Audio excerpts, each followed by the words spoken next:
మంచిది.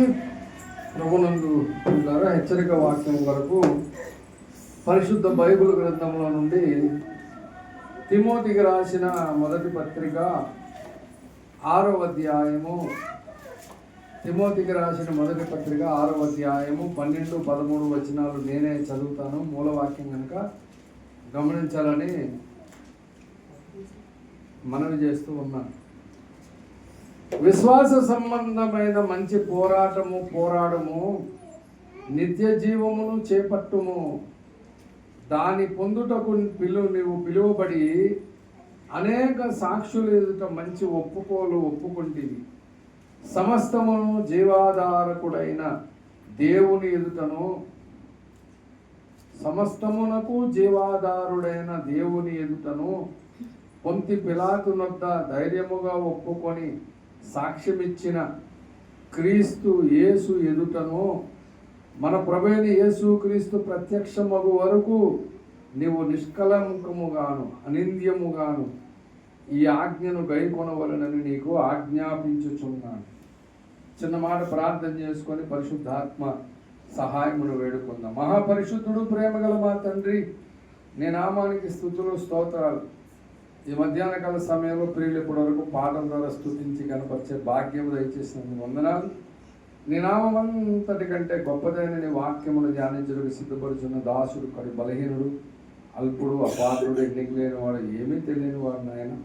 మీరే మాతో మాట్లాడి హెచ్చరించి గద్దించి బుద్ధి చెప్పి నీ బల యొద్దకు యోగ్యంగా నడిపించమని, స్థలాన్ని చుట్టుకోవడం పైకప్పును మీ రక్తంతో కడిగి శుద్ధీకరించి మీ దాసుని శిలువ చాటును మరుగుపరిచి నాతో మందరితో మీరు మాట్లాడి నీ బల యొద్దకు నడిపించి మహిమ ఘనత ప్రభావం పొందమని నజరుడని యేసుక్రీస్తు నామమున ప్రార్థించి అడిగి వేడుకొనుచున్నాను పరమ తండ్రి. మంచిది. ప్రభునందు ప్రియులారా, ఉదయకాలం ముందు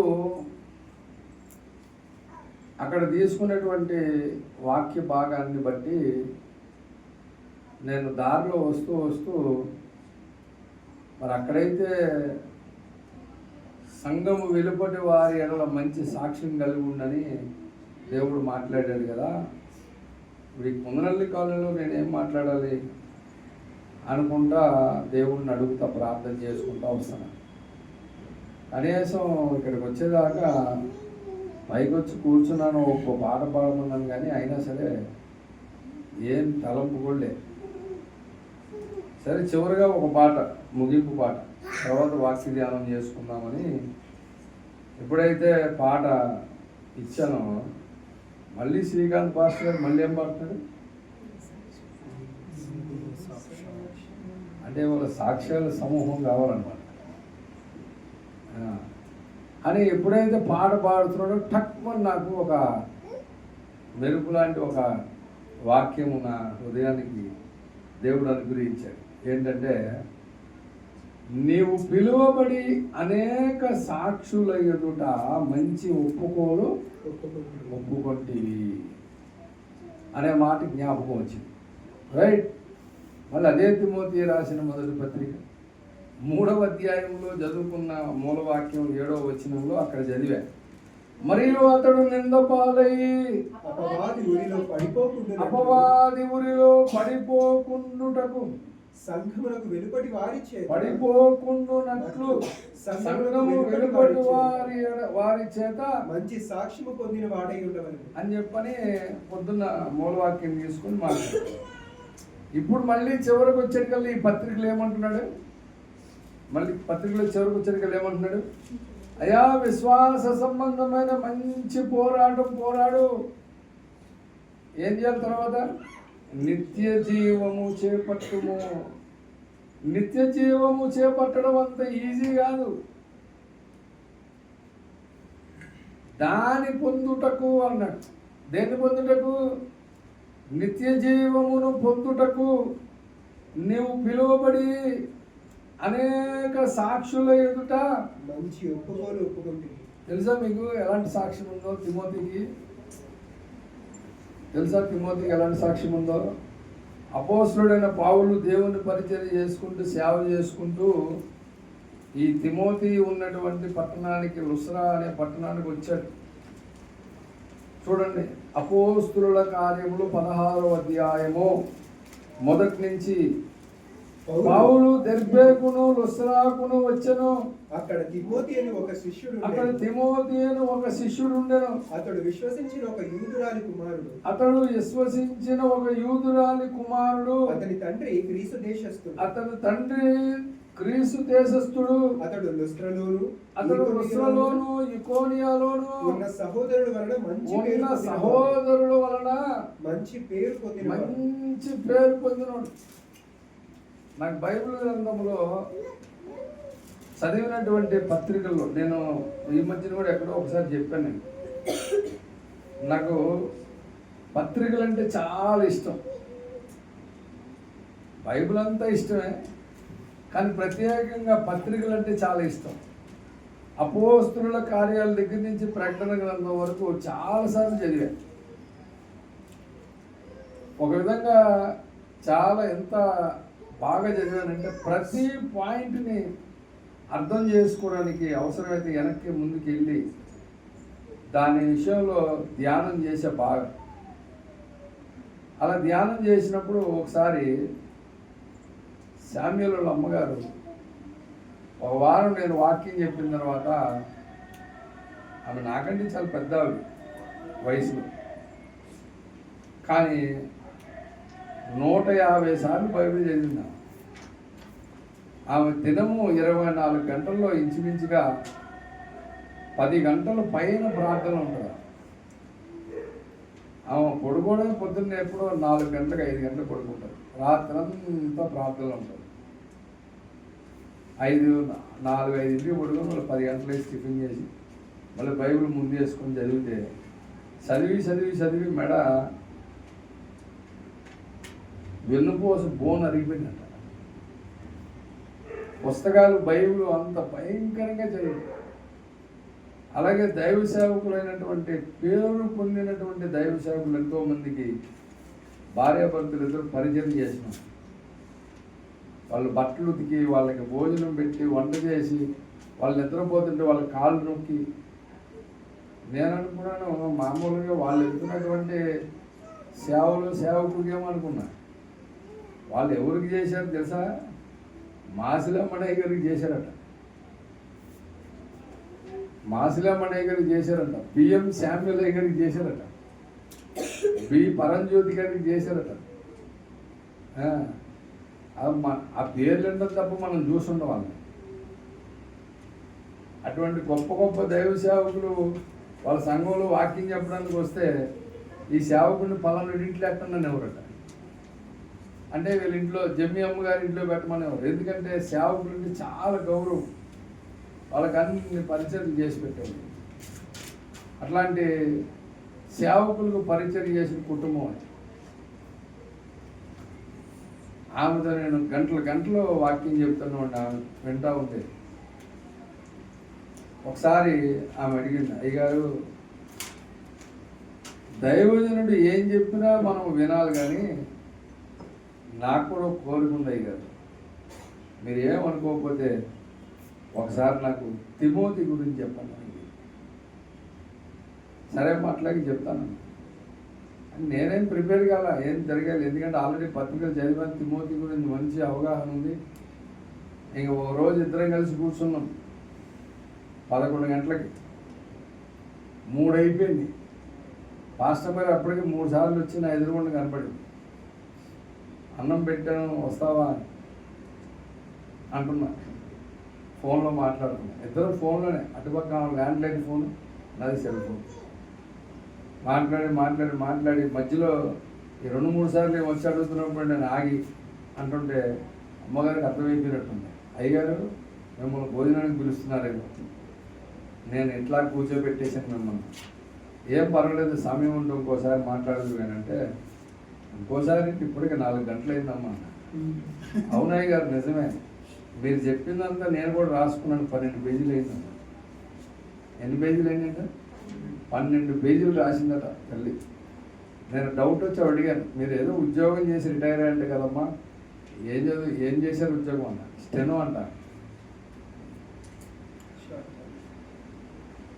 స్టెనో కాబట్టి 12 పేజీలు టకటక నేను చెప్పిన మొత్తం మ్యాటర్ అంతా రాసేసింది. మీరు మా ఇంటికి వచ్చినప్పుడు చూపిస్తాను మీకు అన్న. షాక్ అయిపోయింది. చెప్పడం ఈజీ, రాయడం ఈజీయా? అది ఈజీ ఏం కాదు. అట్లాగా ఆమె అడిగింది తిమోతిని గురించి చెప్పమని. మరొకసారి ఏమనుకోకపోతే నన్ను క్షమించండి అయ్యగారు, ఇలా అడగకూడదు, బాప్తిసం ఇచ్చి యోహాను గురించి చెప్పమని అడిగింది. ఇంకా ఆమె అడగడం నేను ఇప్పుడు ఖాళీ ఉంటే అప్పుడు చేసి మాట్లాడుతూ ఉన్నాను. ఆమె చివరి కోరిక ఈ భూమి మీద, నాకున్న చివరి కోరికగా బోరలు ఊదే సమయంలో నేను భూమి మీద ఉండాలని కోరుకుంటున్నాను అడిగింది. నేను కూడా ఆమె దేవుడు ఆశపడే ప్రాణాలను తృప్తిపరుచుకున్నాను. కానీ మరి దేవుడిని అనుమతి లేదు. పిలుచుకున్నాడు దేవుడు, వెళ్ళిపోయింది. కుటుంబం చాలా దుఃఖంలో ఉంది. మొన్న నేను వైజాగ్ వెళ్ళినప్పుడు అమ్మగారి జ్ఞాపకానికి గుడికి రాజమండ్రిలో వచ్చాను. కాబట్టి ప్రభునందు పిల్లరా, ఈ తిమోతిని గురించి నేను ఆమెకు చెప్పడమే కాదు, మామూలుగా నేను ధ్యానం చేస్తే నాకు అనిపించింది, ఇతడు లుస్త్రా యుకోనియా అనే పట్టణంలో ఒక మంచి పేరు పొందినవాడు. ఎప్పుడైతే మంచి పేరు పొందిన వాడని పౌలు తెలుసుకున్నాడో, ఆ 3వ వచనంలో అతడు తనతో కూడా బయలుదేరి రావాలని పౌలు కోరి, అతని తండ్రి గ్రీసు దేశస్థుడని ఆ ప్రదేశంలోని యూదులకు అందరికీ తెలియను గనుక వారిని బట్టి అతన్ని తీసుకుని సున్నతి చేయించాడు. అది కాబట్టి ప్రభునందు ప్రియులారా, పౌలు భక్తులు అతను తీసుకెళ్ళిపోయాడు. రమ్మని అడిగాడు, అంతే, వెనకాల వెళ్ళిపోయాడు ఈయన. నేను బైబిల్ అంతా చూశాను. పౌలు గారు తిమోతిని సేవా పరిచయలో ఒక అసోసియేట్ పాస్టర్గా ఇతన్ని మాట్లాడితే నిజంగా ఆ జమ్మి అమ్మగారు ఆ రోజు ప్రసంగం అయిపోయిన తర్వాత నైట్ వాళ్ళ అబ్బాయికి ఫోన్ చేసేదట, శామ్యుల్ గారు చేసి మాట్లాడతా, ఈరోజు దిలీప్ పాస్టర్ గారితో నేను ఇన్ని గంటలు మాట్లాడాను శ్యాంబాబు అంటే, ఎట్లా జరిగిందమ్మా అంటే, ఫుట్బాల్ ఆడుకున్నారు అయ్యారు అనేది. అదేంటమ్మా అంటే, అవును 150 సార్లు చదివాను కానీ నాకు చాలా విషయాలు అయ్యగారు చెప్పి నాకు తెలియదు. కానీ దేవుడు ఈ చివరి దినాల్లో మీ నాన్న తీసుకెళ్ళిపోయి నన్ను ఎందుకు ఉంచాడంటే ఇవన్నీ తెలుసుకోవడానికి వచ్చినట్టున్నాడు. ఆమె గంటలు గంటలు చేసిన ప్రాంతంలో తన పిల్లల కొరకు, తన కొరకు, తన కుటుంబం కొరకు, తను వెళ్తున్నటువంటి సంఘం కొరకు, తనకు పరిచయమైన వాళ్ళ కొరకు తప్ప దేని కొరకు తను ప్రార్థన చేయలేదట. కానీ ఎక్కువ గంటలు మాత్రం వాళ్ళ 3 పిల్లల కొరకే చేసేదట. నాకు చెప్పిందా? అప్పుడు నేను అడిగాను, అమ్మా మరి మీరు ఎల్కేజీలో ప్రార్థన చేస్తున్నారుగా అన్న. అదేంటో ఒకసారి అట్లాగన్నా ఉంది. అవునమ్మా, దేవుని ప్రణాళిక ఏంటో, దేవుని సంకల్పం ఏంటో ఎరిగి ఆ సంకల్పం, ఆ ప్రణాళిక నెరవేరడం కొరకు ఈ భూమి మీద మరి మనం ప్రార్థన చేయాలి కదమ్మా. దేవుని యొక్క ప్రణాళిక భూమి మీద నెరవేరడానికి తండ్రి కుడిపార్శ్వ నుండి కుమారుడు ప్రార్థన చేస్తున్నాడు, విజ్ఞాపన చేస్తున్నాడు అంటే అందరూ ఏమనుకుంటున్నారంటే నా కోసమే, మన కోసం చేస్తున్నాడు. ఇంకా దేనికోసం చేస్తున్నాడు? ఈ తండ్రి కుమార పరిశుద్ధాత్మలు 3 కూర్చొని ఒక ప్రణాళిక రచించారు కదా, అది జరగాల వద్దా అంటే, ఆ 3 ఎప్పుడు కూర్చున్నారు సార్, మనకు ఆ మ్యాటర్ తెలియదు సార్ అని తెలియవు చెప్తున్నాను నేను. అవన్నీ తెలియాలంటే అవన్నీ బైబిల్లోనే ఉన్నాయి. అవన్నీ తెలియాలంటే దేవుని చేసినటువంటి ప్రణాళిక తెలియాలి. బైబిల్లోనే అన్నీ ఉన్నాయి కానీ మన కంటికి అవి కనబడవు. అవి సమకూర్చి చెప్పే పరిశుద్ధాత్మ చేత నింపబడి చెప్పే ఒక అపోస్తలుడు ప్రవక్త ఉంటాడు. ఆ ప్రవక్త చెప్పినటువంటి బుక్స్ చదివితే కొంచెం అసలు దేవుని సంకల్పం ఏంటో, ప్రణాళిక ఏంటో అర్థమవుతుంది. ఈ భూమి మీద బైబిల్ గ్రంథంలో ఉన్నటువంటి సకల భక్తులు, చిట్ట చివరి అపోస్తలుడైనటువంటి పౌలు, తరాలలో యుగాలలో మరుగైన మర్మాలు ఎదిగిన వాడు కూడా చెప్పలేనన్ని సంగతులు ఈ తరంలో తన దాసుని నిలబెట్టుకొని దేవుడు మాట్లాడుకుంటున్నాడు, రాయించాడు. చదివితేనే తెలిసేది, లేదా తెలిసింది. లేకపోతే ఎప్పుడు వేసారు సార్ ప్రణాళిక 3 అనే పరిస్థితి వస్తుంది. ఆ అమ్మగారికి నేను చెప్తే, అయ్యగారు దీని విషయంలో నాకు క్లారిటీ కావాలంటే కొన్ని వారాలు చెప్పాము నేను. చెబితే ఆమె చివరికి ఆమె ఏమో తెలుసా, అయ్యో నేనెంత దౌర్భాగ్యరాలని, నా పిల్లలు నా బంధువులు నా అనుకుంటా వీటి కొరకే ప్రార్థన చేశాను తప్ప ఇలాంటి ప్రార్థన చేయాలి, ఇది మోషే చేసిన ప్రార్థన, ఇది ఏలియా చేసిన ప్రార్థన, ఇది బాప్తిసం ఇచ్చి యోహాను చేసిన ప్రార్థన నాకు తెలియలేదయ్యా, అయ్యో ఎంత ప్రార్థనలో ఇన్ని విషయాలు ఉన్నాయా అని చెప్పని ఆ దినం నుంచి ప్రత్యేకంగా ఓఫిరే గారి కోసం ఒక గంట చేసేదట, నా కోసం ఒక గంట చేసేదట, నియమించేసుకుందండి. ఇక నా పిల్లల కోసం ఇప్పుడు దాకా గంటలు చేశాను, కానీ ఇక నుంచి దేవుని ప్రణాళిక నెరవేర్చడానికి భూమి మీద వాడుకుంటున్న ఆ దైవజనుని కొరకు నేను ప్రార్థన చేస్తానని నిర్ణయించుకున్నాను. అంతేకాదు ఆమెకు సరైన అభిప్రాయం లేదు అయ్యగారి మీద. కానీ ఒకసారి అయ్యగారి ఇంటికి తీసుకురమ్మని అడిగింది, తీసుకెళ్ళా. అయ్యగారిని లోపల తీసుకెళ్ళి నన్ను క్షమించమని పెద్ద ఆవిడ అయ్యగారు చేతులు పట్టుకొని అడిగిందంట, కాలు పట్టుకోబోయిందంట. అయ్యగారు వద్దు నువ్వే నన్ను దీవించాలమ్మా, 2 చేతులు తీసి తలకే పెట్టుకున్నాను.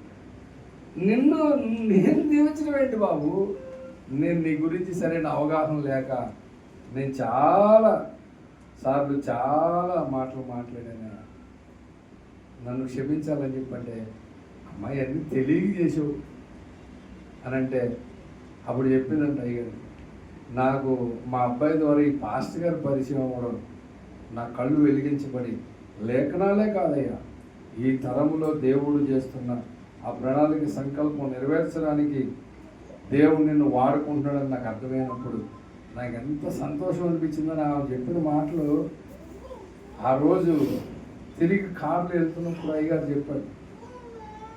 అయ్యగారు చెప్పిన మాట ఎంతోమందికి తెలియక ద్వేషిస్తున్నారు, చాలామంది తెలిసి వెంబడిస్తున్నారు. తెలిసి వెంబడించే వాళ్ళు రేపొద్దున తెలియక దూషించే అవకాశం ఉంది. తెలియక వెంబడించే వాళ్ళు తెలుసుకొని అభిమానించే అవకాశం ఉంది. తెలిసి వెంబడిస్తున్న వాళ్ళకి ఏదో తెలియని విషయం తెలిసి వాళ్ళు ద్వేషించే అవకాశం ఉంది. ఏదేమైనా అపోస్తుడైన పౌలు ఆనాడు పౌలులాగా ఘనతల యందు సుకీర్తి దుష్కీర్తుల యందు పౌలు ఎలా నడుచుకున్నాడో అట్లా నడుచుకుంటున్నాడు. అట్లాంటి పౌలు ఈ తిమోతిని తీసుకెళ్ళి ఏం చేశాడు, సేవ చేసి సొంతం చేయించాడు, ఇక్కడ కరెక్టే. కానీ తర్వాత ఏం చేశాడు, ఆయన కట్టినటువంటి ఎన్నో సంఘాలకి సేవకు పంపించేశాడు. కొరింథీకి వెళ్ళాడు, ఫిలిప్పుకి వెళ్ళాడు, తెస్సలోనికి వెళ్ళాడు, కొలసీకి వెళ్ళాడు. ఆయన కట్టిన ప్రతి సంఘానికి వెళ్ళాడు, పరిచర్య చేశాడు. కానీ ప్రభునందు పిల్లరా, తిమోతికి తల్లిదండ్రులు ఉన్నారు, తల్లిదండ్రులతో పాటు ఇంకెవరున్నారు, ఆయనకు ఒక అవ్వ ఉంది. మీరు చెప్పండి, ఎప్పుడైనా మీరు గమనించండి, ఆలోచించండి ఒకసారి. నేను ఈ తిమోతిని గురించి నేను గమనించినప్పుడల్లా నేను మా ఇంట్లో ఒక సిచ్యువేషన్ చూస్తుంటా. ఏంటి తెలుస్తుంది, మా వాడు పొద్దున్నే 11ంటికి 12ంటికి వెళ్తాడు మా అబ్బాయి. రాత్రి వచ్చేటికల్లా 12, 1 గంట 2 అవుతుంది ఒకసారి. కానీ పొద్దున్నే డ్యూటీకి వెళ్ళే టైంలో పైనుంచి మెట్లు దిగి కిందకి రాగానే వాడిని ఎత్తుక్కుంటుంటాడు. నేను అనుకున్నాను, నేను కనపడలేదా వాళ్ళ అమ్మ కనపడలేదు, నేను ఎత్తుకుంటున్నాడేమో అనుకున్నాను. ఆడు మా ఇద్దరిని చూసి ఆడు పట్టించుకున్నాడు కదా, మళ్ళీ చూస్తుంటాడు. ఏమిటో ఎత్తుకుంటాడు అని చెప్పని చూస్తే వాళ్ళ నాన్నమ్మ ఎక్కడ ఉందని ఎత్తుకుంటుంటాడు. ఇల్లు ఆమె కనిపిస్తే తప్ప ఇల్లు కనిపించిన తర్వాత ఆమెను కౌగిలించుకొని ఎట్లా ఉన్నావు, బాగున్నావా, రాత్రి లేట్గా వచ్చాను, ఇప్పుడు వెళ్ళిపోతాం, మళ్ళీ ఎప్పుడు కొత్తాను తెలియదు అని కొంచెం పక్కన కూర్చొని మాట్లాడి అది చేసి ఇది చేసి ఒళ్ళో పడి అలా చేసి తర్వాత బయలుదేరుతాడు.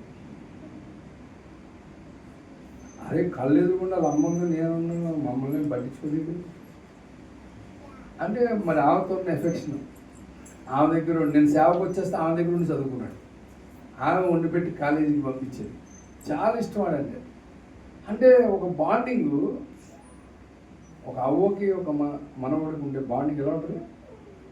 ఎలాంటి బాండింగ్ ఉంది? పౌలు చెప్పాడు కదా, అపోస్తుడైన పౌలు తిమోతికి రాసిన 2వ పత్రిక 1వ అధ్యాయము, అపోస్తుడైన పౌలు తిమోతికి రాసిన 2వ పత్రిక 1వ అధ్యాయము 3, 4, 5 వచనాలు. నా ప్రార్థనల యందు ఎడతెగక నిన్ను జ్ఞాపకము చేసుకొనుచు నీ కన్నీళ్లను తలచుకొని నాకు సంపూర్ణ ఆనందము కలుగుటకై నిన్ను చూడవలనని రేయింబగళ్ళు అపేక్షించుచు నీ అందున నిష్కపటమైన విశ్వాసమును జ్ఞాపకము చేసుకొని నా పితురాచార ప్రకారము నిర్మలమైన మనస్సాక్షితో నేను సేవించుచున్న దేవుని ఎడల కృతజ్ఞుడనై ఉన్నాను. ఆ విశ్వాసము మొదట నీ అవ్వయైన లోయలోను. ఎవరి దగ్గర ఉందంటే ఫస్ట్ ఆ విశ్వాసము మొదట నీ అవ్వయైన లోయలోను నీ తల్లి అయిన యునేకేలోను వసించెను. అది నీయందు సహా వసించుచున్నదని నేను రూఢిగా నమ్ముచున్నాను. ఆ హేతువు చేత అన్నాడు. ఏ హేతువు చేత? వాళ్ళ హవ్వలో ఉన్నటువంటి విశ్వాసము, వాళ్ళ అమ్మలో ఉన్నటువంటి విశ్వాసము ఈయనలో కూడా ఉందని చెబుతూ, ఆ హేతువు చేత నా హస్త నిక్షేపణ వలన కలిగిన దేవుని కృపావరం. ఎలా వచ్చింది కృపావరం చెప్పండి? ఎలాంటి విశ్వాసము? ఎలాంటి విశ్వాసము? నిష్కపటమైన విశ్వాసం అన్నాడు. 3, 4, 5 వచనాల్లో మధ్యలో ఉంది. నీ యందున్న నిష్కపటమైన విశ్వాసమును జ్ఞాపకం చేసుకున్నాడు. ఎలాంటి విశ్వాసం? నిష్కపటమైన విశ్వాసం. అది ఎవరిలో ఉంది? ఫస్ట్ అవ్వలో. తర్వాత ఎవరిలో ఉంది? యునైకేలో, వాళ్ళ అమ్మలో. అది నీ యందు సహా వసించుచున్నదని నేను రూఢిగా నమ్ముచున్నాను. ఆ హేతువు చేత ఈయన హస్త నిక్షేపం పెట్టంగానే ఇంకేం కలిగింది? ప్రభావం కలిగింది. అంటే ఇంత బాండింగ్, హవ్వతో అమ్మతో బాండింగ్ ఉన్నటువంటి ఒక తిమోతి పత్రికలన్నీ గమనించాను. ఒక్క దినాన కూడా నేను ఇంటికి వెళ్ళి వస్తున్నాయి కదా, మా అమ్మని చూసి వస్తాను అలా, మా అమ్మని చూసి వస్తాను అలా. ఈయన ఇంటికి వెళ్ళి మా అమ్మ బెంగపడిందేమో, మా అమ్మ బెంగపడిందేమో, ఇంటికి వెళ్ళి నేను వాళ్ళని చూడాలని చెప్పుకునేటువంటి బెంగ ఈ అబ్బాయికి లేదట. ఏ బెంగ ఉంది ఈ అబ్బాయికి? చూడండి, అపోస్తుడైన పౌలు ఫిలిప్పీలకు రాసిన పత్రిక, అపోస్తుడైన పౌలు ఫిలిప్పీలకు రాసిన పత్రిక 2వ అధ్యాయము 20వ వచనం, 19, 20.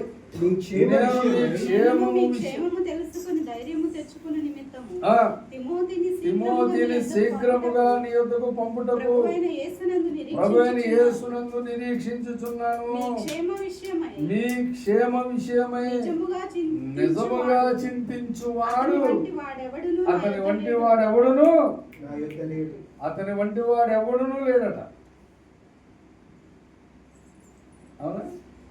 అని నేను అడుగుతున్నాను. ఇప్పుడు ఈయనకి అమ్మని చూడాలని చింత, లేకపోతే అవ్వని చూడాలని చింత? ఏ చింత ఉంది చెప్పండి? ఈ చింతలు లేవు. ఎందుకు అంటే ఎవరితో తిరుగుతున్నాడు ఈయన? పౌలు గారికి ఏముంది? అపోస్తుడైన పౌలు కొరింథీయులకు రాసిన 2వ పత్రిక 12వ అధ్యాయము 28వ వచనంలో పౌలు గారు చెప్తున్నాడు, ఇవియును గాక 12 కాదు 11, 28. కొరింథీయులకు రాసిన 2వ పత్రిక, అపోస్తుడైన పౌలు కొరింథీయులకు రాసిన 2వ పత్రిక 11వ అధ్యాయము 28వ వచనం. ఇవియును గాక సంఘములన్నిటిని కూర్చిన చింతయు గలదు, ఈ భారము దినదినము నాకు కలుగుతుంది. అంటే పౌలు గారు ఏముంది? సంఘాలను గురించిన చింత ఉంది. ఆ శిష్యుల్లో ఏముంది? అవ్వనే అమ్మని చూడాలని చింత ఉంది.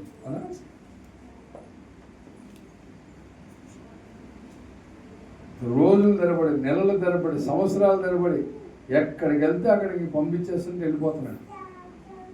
మంచి పోరాడుతున్నాడు. పౌలు భక్తుడు చెప్పాడు. ఆయన పౌలు భక్తుని యొక్క శిక్షణలో పౌలు భక్తుడు చెప్పిన మాటను మనం గమనిస్తే, ప్రభునందు ప్రియులారా,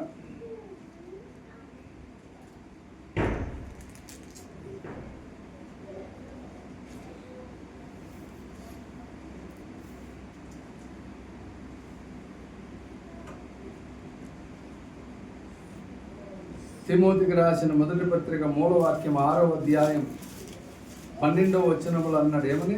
విశ్వాస సంబంధమైన మంచి పోరాటము పోరాడు. ఇప్పుడు పౌలు భక్తుడు ఏం చేశాడంట? తిమోతికి రాసిన 2వ పత్రిక 4:7 ఏం చెప్పాడు? మంచి పోరాటము పోరాడి తిని నా పరుగు. అప్పుడు శిష్యుడి గారికి ఏం చెప్తున్నాడు గురువు గారు? ఆయన పోరాడేశాడు. ఆయన ఏం చెప్పాడు ఈయనకి? మంచి పోరాటము పోరాడము, నిత్య జీవము చేపట్టుము, దాని పొందుటకు నీవు పిలువబడి అనేక సాక్షులు మంచి ఒప్పుకొంటివి. సమస్తమునకు జీవధారకుడైన దేవుని ఎదుటను పిలాతు వద్ద ధైర్యముగా ఒప్పుకొని సాక్ష్యమిచ్చిన క్రీస్తు యేసు ఎదుటను మన ప్రభువైన యేసు క్రీస్తు ప్రత్యక్షమగు వరకు నీవు నిష్కళంకముగాను అనింద్యముగాను నీ ఆజ్ఞలు గైకొనవలెనని నీకు ఆజ్ఞాపించుచున్నాను. అంటే ఇప్పుడు ప్రభువైన యేసు క్రీస్తు వారి ఎదుటకు వచ్చేటికల్లా, ఆయన ప్రత్యక్షమయ్యేటప్పటికల్లా ఈయన నిష్కలంకంగా అనింద్యంగా తన సాక్ష్యాన్ని కాపాడుకోలేడా? ఏమో పెద్దలు కితకనూరులో చెప్పింది కూడా ఇదే, కొంచెం డిఫరెంట్. సాక్ష్యం కాపాడుకోగలడా కాపాడుకోలేడా?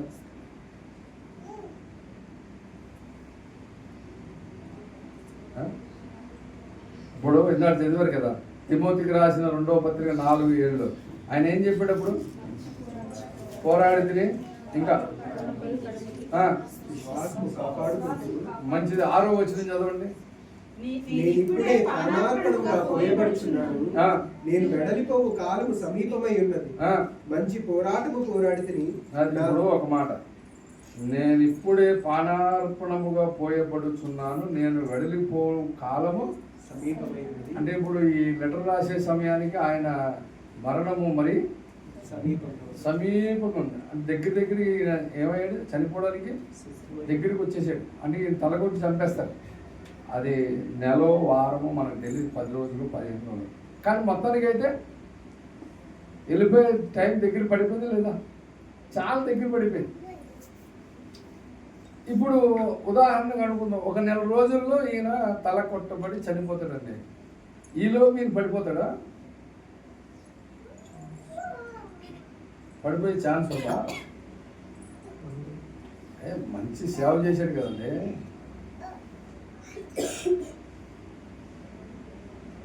నేను భక్తుల పేర్లు చెప్పను, కానీ నాకు వేణుగోపాలయ్య గారు చెప్పిన మాట చెప్పాను. వాళ్ళ పేర్లు చెప్పను, నాకు సభా మర్యాద కాదు పేర్లు చెప్పడం.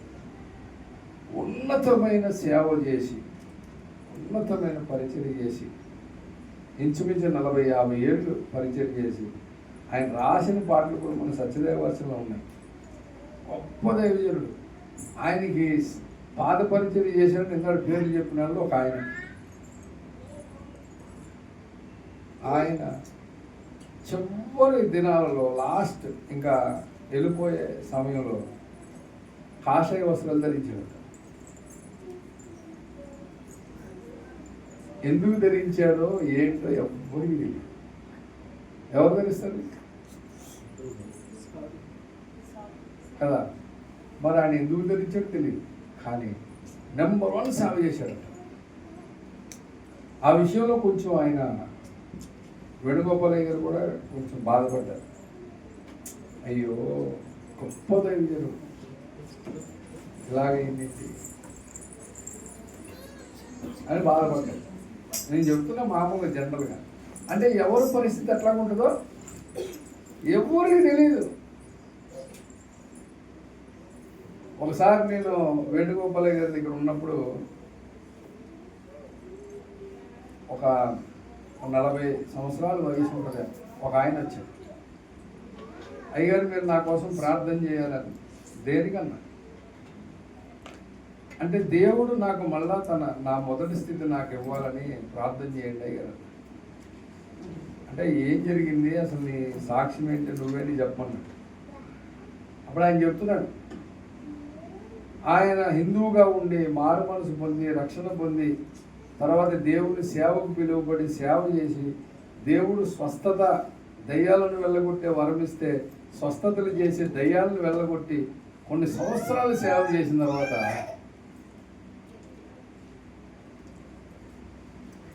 ఈ దారి కరెక్ట్ కాదని చెప్పని మళ్ళీ తిరిగి పూజలు చేయడం స్టార్ట్ చేశాడంట.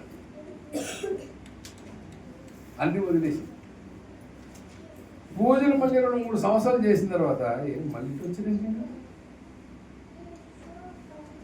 మైండ్ ఏదో పాడైపోయింది. మైండ్ ఎంత నిత్య జీవమును పొందుటకు పిలువబడిన నేను అనేక సాక్షులు ఎదుట గొప్ప గొప్ప సాక్ష్యాలు, అద్భుతాలు జరిగినాయి, స్వస్థతలు జరిగినాయి, దయ్యాలు వెళ్ళగొట్టబడి భయంకరమైన సేవ చేసి మళ్ళీ నేను విగ్రహారాధన నేర్పినట్టు నేను అని చెప్పి మళ్ళీ తిరిగి ఎట్లా మళ్ళీ ప్రార్థన చేయడం, మళ్ళీ చర్చికి వెళ్ళడం స్టార్ట్ చేస్తే దేవుడు ఎంత ప్రార్థన చేసినా మొదటి స్థితి రావట్లేదు. ఇది ఎవరో చెప్పారట, సార్ నీకు మొదటి స్థితి రావాలంటే ఒక ఆయన ఉన్నాడు విజయవాడ పట్టమండల పోస్టల్ కాలనీ. ఆయన దగ్గరికి వెళ్తే ఆయన అద్భుతమైన స్వస్థత వరంలో కలిగినటువంటి దైవజనుడు. ఆయన ఒక్కసారి చేయి పెడితే ప్రార్థన చేస్తే నీకు మళ్ళీ నీ మొదటి స్థితి వచ్చేదని చెప్పారు. అయ్యారు మొత్తం వెళ్ళిన తర్వాత ఎట్టి పరిస్థితుల్లో రాదన్నాడు. అదేంటి గారు ఎట్లాగన్నా రాదా, ఎందుకు ఇవ్వడం అని, ఎందుకు ఇవ్వడంటే లేఖనంలో చెప్పాడు బాబు. చూసుకోపోయి అపోస్తుడైన పౌలు హెబ్రీయులకు రాసిన పత్రిక 6వ అధ్యాయము 4, 5, 6 వచనాలు. ఒకసారి వెలిగింపబడి పరలోక సంబంధమైన వరమును రుచి చూచి పరిశుద్ధాత్మలో పాలివారై దేవుని దివ్య వాక్యమును రాబోవు యుగ సంబంధమైన శక్తుల ప్రభావమును అనుభవించిన తరువాత తప్పిపోయిన వారు తమ విషయంలో దేవుని కుమారుని మరలా సిలువ వేయుచు బాహాటముగా ఆయనను అవమానపరచుచున్నారు కనుక మారు మనసు పొందునట్లు అట్టి వారిని మరలా నూతన పరచుట అవుతా కుదురుతా. అసాధ్యమని పౌలు రాసిన తర్వాత మళ్ళీ నువ్వు ఎలా అడుగుతున్నావు అసలు మళ్ళీ కావాలని కుదరదన్నాడు అయ్యగారు. అని చాలా బాధపడిపోతున్నాడు. ఏం చేసే ప్రయోజనం లేదు. జస్ట్ కావాలంటే నీకు ఒక పరలోకంలో పక్కన ఎక్కడో ఉంటావు అంతే తప్ప మళ్ళీ భూమి మీద నీకు స్వస్థతలు చేసేది, అద్భుతాలు చేసేది, దయ్యాలు వెళ్ళగొట్టేది, సేవ చేసే వాక్యం చెప్పి ఉన్నతమైన ఆ పరిస్థితి నీకు ఇవ్వడం కుదరదు. ఇస్తే ఇచ్చిన దాన్ని నిలబెట్టుకోవాలి అంతే. అంతేగాని మళ్ళీ పడిపోయి తిరిగిపోయి ఇప్పుడు ఇక్కడ రాసిన వచనాలన్నీ మీకు అర్థమైందిగా. 6వ వచనంలో వెలిగించబడ్డం అంటే ఏంటి తెలుసా? ఒకప్పుడు నువ్వు ఎక్కడున్నావు? ఈ యుగ సంబంధమైన దేవత నేను మనోనేత్రాలకు ఏం చేసింది? ఎవరు వెలిగించారు? పరిశుద్ధాత్మ దేవుడు వెలిగించాడు. వెలిగించబడిన తర్వాత ఏం జరిగిందంట? పరలోక సంబంధమైన ఏంటి వరం ఏంటి? స్వస్థత. పరలోక సంబంధమైన వరం ఏంటి? ఎఫెసీ 2:8 ప్రకారం మీరు విశ్వాసము ద్వారా కృపచేతనే రక్షింపబడి ఉన్నారు. ఇది మీ వలన కలిగినది కాదు. అవునా? ఆ వరాన్ని రుచి చూసావా? అంటే ఏం కలిగింది నీకు? రక్షణ వచ్చింది, రుచి చూసావు. రక్షణ పొందిన తర్వాత నువ్వు దేంట్లో పాలివాడయ్యావు? ఎలా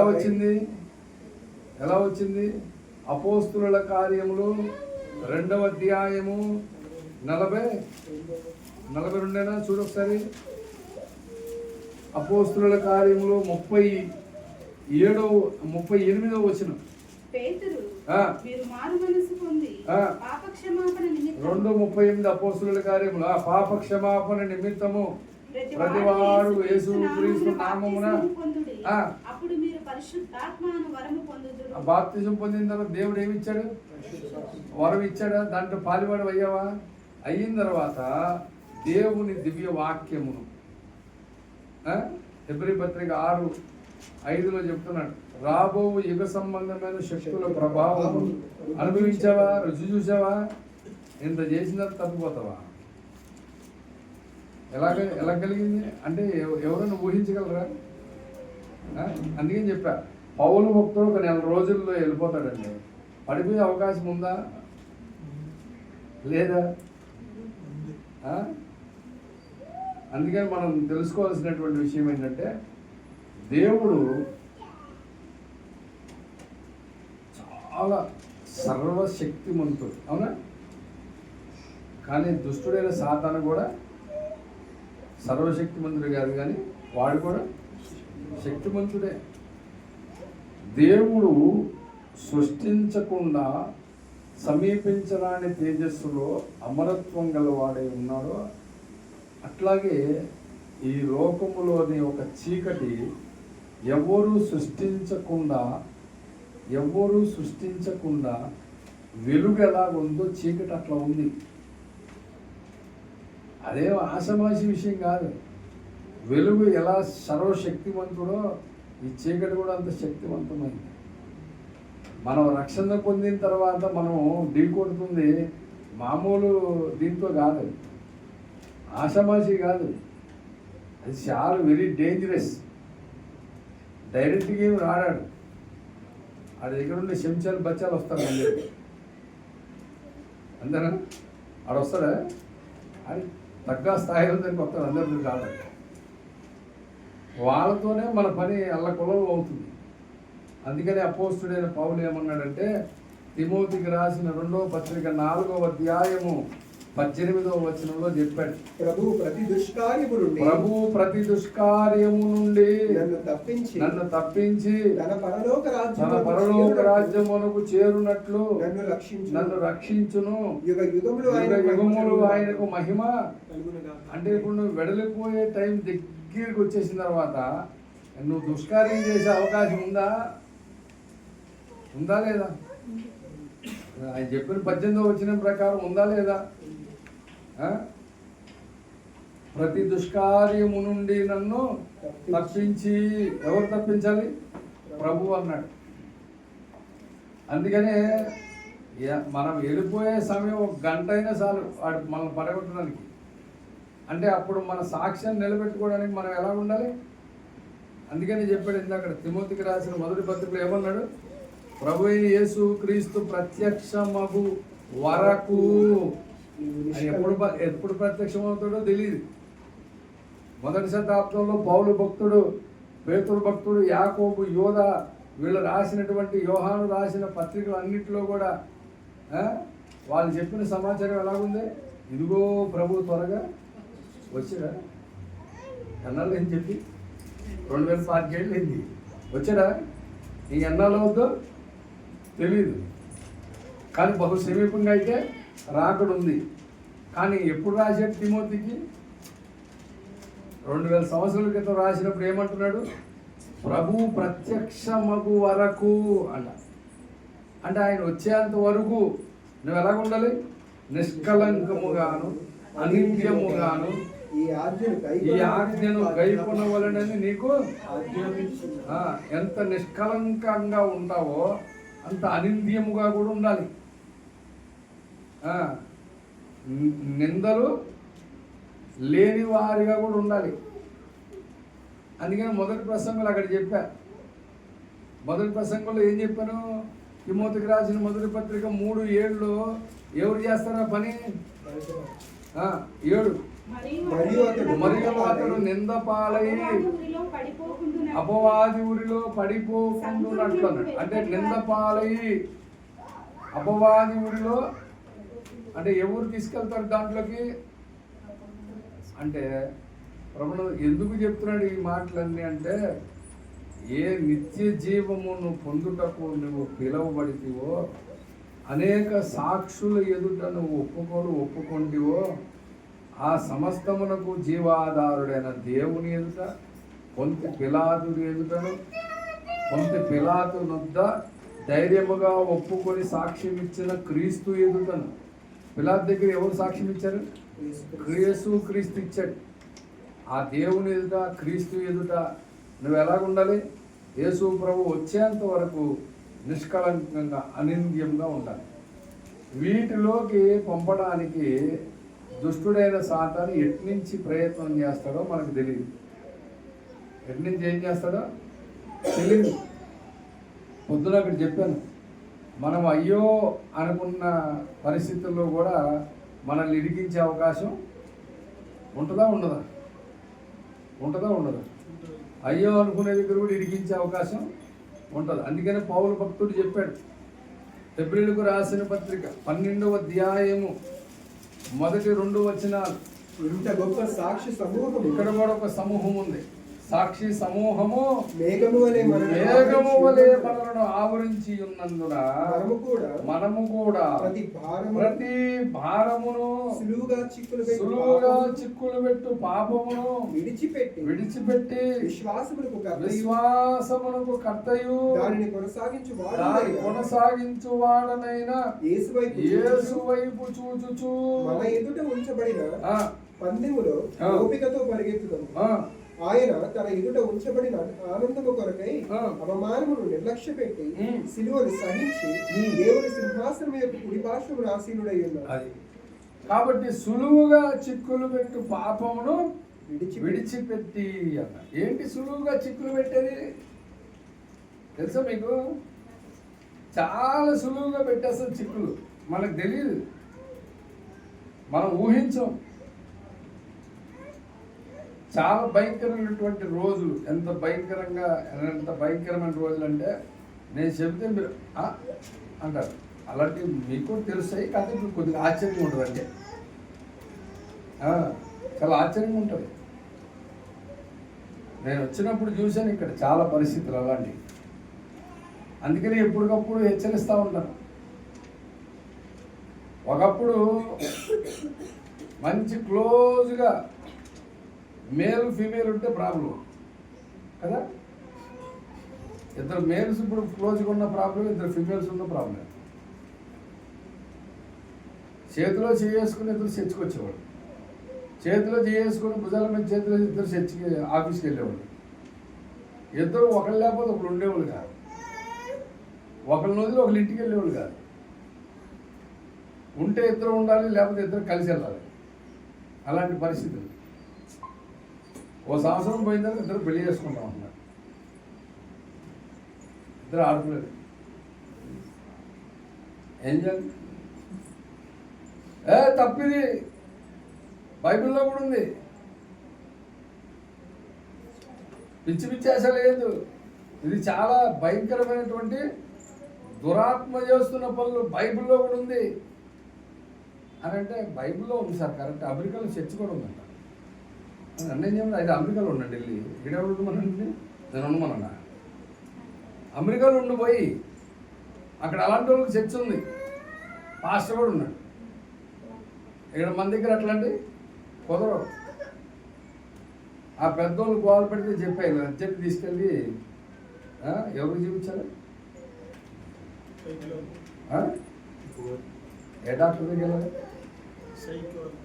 సైక్రాటిస్ట్ దగ్గర పట్టుకోండి. ఏమవుతుందో తెలియదు మనకి.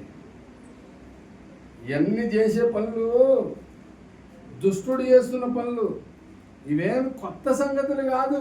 అపోస్తలుడైన పౌలు 1వ శతాబ్దంలో సంఘానికి చెప్పలేదా? చెప్పాడు. మీకు కావాలో చూసానండి. అపోస్తలుడైన పౌలు రోమీయులకు రాసిన పత్రిక 1వ అధ్యాయము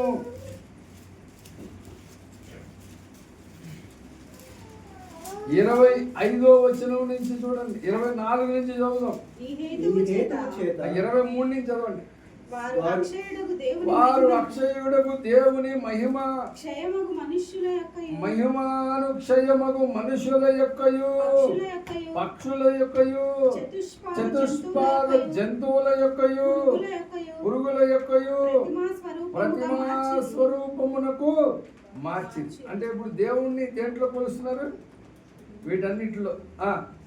ఈ హేతువు చేత వారు తమ హృదయముల దురాశలను అనుసరించి తమ శరీరములను పరస్పరము అవమానపరుచుకొనున్నట్లు దేవుడు వారిని అపవిత్రతకు అప్పగించెను.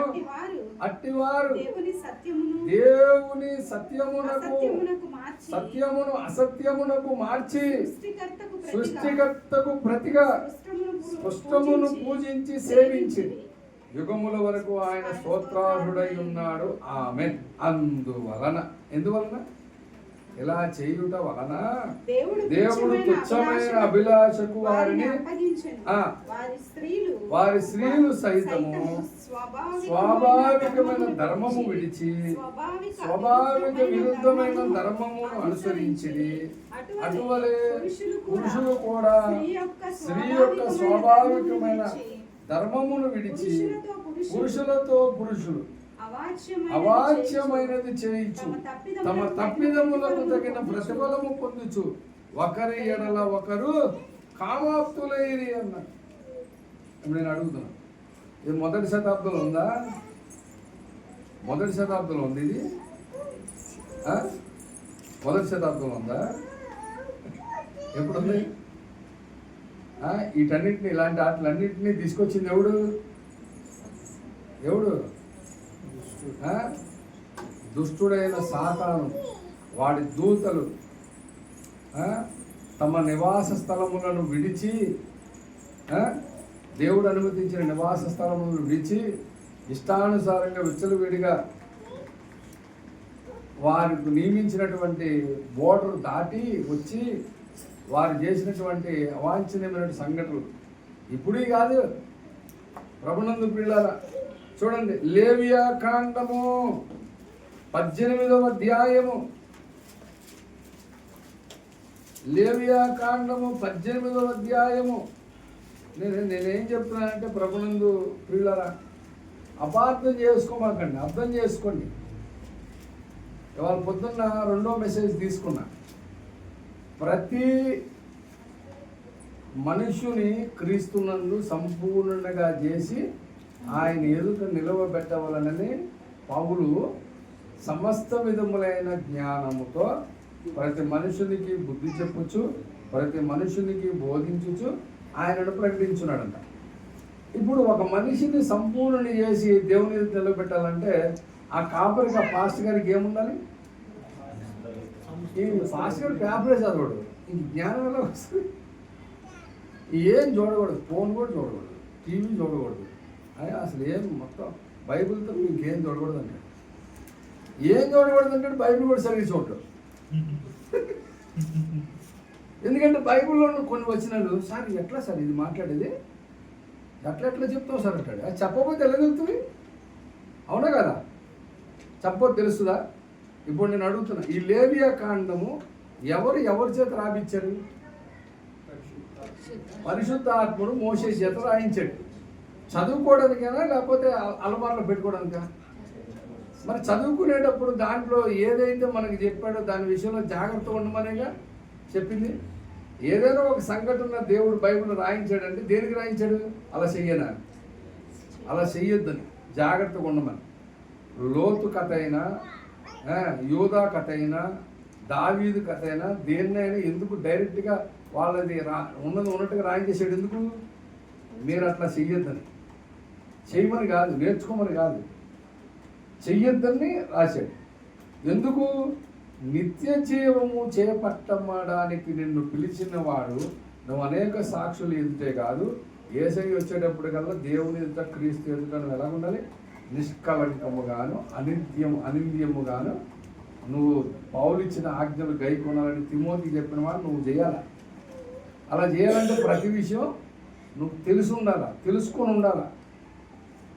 అదే సార్ మనకు తెలియదు సార్ అది అంటే. మరి ఏం తెలుసు? మరి ఓ టీవీ చూడటం, ఒక పేపర్ చూడటం, న్యూస్ చూడటం, బైబిల్ కూడా సరిగ్గా చూడటం. బైబిల్ ఎప్పుడు బైబిల్ ధ్యానం చేద్దామన్నా ఆ మార్తా మరియా లాజరు తప్ప ఇంకే కథ గుర్తురాదు. ఇంకేమన్నా చెప్దామని మళ్ళీ ఇంకోవైపు తిరిగితే తప్పేనుకోమాడు. ఇదేనా ఉంది బైబిల్ అంతా? ఏం లేదు ఇంక బైబిల్లో. చాలా విషయాలు ఫుల్ వార్నింగ్ ఇచ్చాడు, మామూలు కాదు. లేవియా కాండము 18వ అధ్యాయము రోమాపత్రికలో చెప్పినటువంటి వచనాల గురించిన సారం ఇక్కడ ఉంది. 22వ వచనంలో ఏం చెప్పాడు? స్త్రీ శయనము వలె పురుష శయనము కూడదు. అది హేయం అన్నాడు. ఒక పురుషుడు స్త్రీతో వెళ్ళినట్టు ఒక పురుషుడితో వెళ్ళకూడదు, ఒక స్త్రీతో ఉండకూడదు. చాలా సీరియస్గా చెప్పాడు. ఇవన్నీ మొదటి శతాబ్దంలో లేవు. ఎప్పుడున్నాయి? మానవ జాతి 2000 సంవత్సరాలు దాటిన తర్వాత ఈ భూమి మీద 2000 సంవత్సరాల కాలంలో దాటిన తర్వాత కాదు, ఈ భూమి మీదకి కొంతమంది వచ్చారంట. ఎక్కడి నుంచి? యోధా రాసిన పత్రిక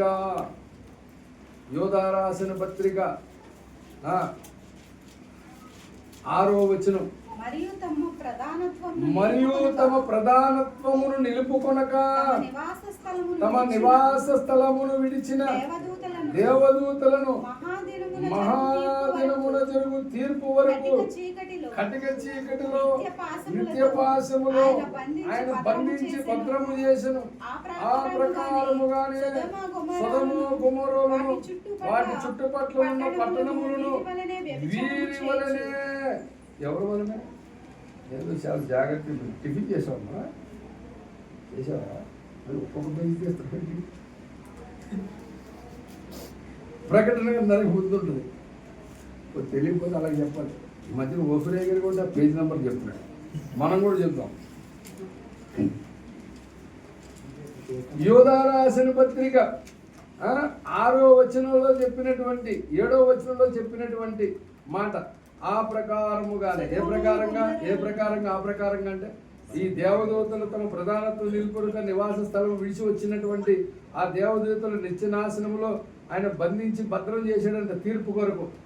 ఏం చేశారు సార్ వీళ్ళు అని అంటే ఏం చేశారంట? ఆ ప్రకారముగానే సొదొమ గొమొరలను వాటి చుట్టుపట్లనున్న పట్టణములను వీరి వలనే వ్యభిచారము చేయించు పరశరీరానుసారులైన. ఎవరి వలనే? వీరి వలనే అంటే ఎవరి వలనే? అదేంటి సార్, ఆత్మలు కదా సార్ వాళ్ళు అలా చేయగలరండి? ఎవరు చెప్పారు సార్ ఆత్మలేనంటే? అదేంటి సార్, ఎబ్రీ పత్రికలో మీరు చదవలేదా? ఎబ్రీ పత్రికలు ఏమన్నారు వాళ్ళని? ఆత్మలైన సేవకులు గారా అని అన్నాడు. అంటే ఆత్మలు అని అంటే ఇంక వాళ్ళకి కనబడరట, వాళ్ళకి శరీరాలు ఉండవట. ఎవరు చెప్పింది శరీరాలు ఉండవని? పరశరీరానుసారులు వీళ్ళు. వ్యభిచారమే కాదు, పరశరీరానుసారులు. నేను ఓఫిరయ్య గారు చెప్పక ముందు వేణుగోపాలయ్య గారు ప్రకటన గ్రంథ మర్మాలు చెప్తున్న సమయంలో ఆయన దేవదూతలు కామరూపులు అని చెప్పాడు. దేవదూతలు ఎవరంట? కామరూపులట. అంటే ఆపోజిట్ వ్యక్తి స్త్రీ అయితే ఇతడు పురుషుల్లో మారుతాడు, ఆపోజిట్ పురుషుడైతే నీ స్త్రీలో మారుతాడు. ఇలా మారే అవకాశాలు ఉన్నాయని మన పురాణ గ్రంథంలో కూడా ఉందా లేదా? ఉందా? భస్మాసురుడిని చంపడానికి ఎవరులాగా వచ్చారు చెప్పాలా? ఆయన పురుషుడే స్త్రీయా? ముందు నాశనం చేయడం కావాలి కానీ ఎవరిలో వస్తాయండి సార్ మనకి? ఎట్లా దేవదూతలు కూడా కామరూపులు. ఎబ్రీ పత్రికలో ఆత్మలను రాశాడు కానీ వీళ్ళు ఏమి చేస్తే వీళ్ళని భద్రం చేసి పెట్టాడు తీర్పు వరకు కటిక చీకట్లో. సొదొమ గొమొరలు కూడా వీరి వలనే అంటే దేవదూతల వలనే. ఏం చేశారు దేవదూతలు? వ్యభిచారం చేశారు, పరశరీరానుసారులు అయ్యారు. ఎప్పుడు? నోవహు దినములలో. అవునా? కాబట్టి ఇలా మనం తీసుకుంటే వెళ్తే ఇది ఇప్పుడు హెచ్చరిక వాక్యం పోయి ఏమవుతుంది? బైబిల్. కాబట్టి ప్రభునందు పిల్లరా, ఇవి నేను ఎందుకు చెప్పానంటే ప్రస్తుత ప్రపంచంలో బెంగళూరు అంత మంచిగా లేదు. నేను సేవకు వచ్చినప్పుడే చాలా మంది నన్ను అడిగారు, ఎలా సేవ చేస్తున్నారు సార్ ఇక్కడ? దేవుని కృపతో చేస్తున్నారని చెప్పారు. కాబట్టి ఎవరిని మన రక్షణ పొందకుండా ఆటంకపరచడానికి ఈ లోకశక్తులు, దురాత్మ శక్తులు ఎంత భయంకరంగా ప్రయత్నం చేస్తున్నాయో ఈ రక్షణను పోగొట్టడానికి కూడా అంతే భయంకరంగా పోరాడుతున్నాయి, ప్రయత్నం చేస్తున్నాయి. కాబట్టి మనము ఎలర్ట్గా జాగ్రత్తగా లేకపోతే ఆయన ప్రత్యక్షమగు వరకు ఎప్పుడోసారి తెలియదు. మన సాక్ష్యమును మనము కలిగి ఉండాలి, జాగ్రత్త కలిగి ఉండాలి. అట్టి భాగ్యం ప్రభు మనకు దయచేయను కాక ఆమె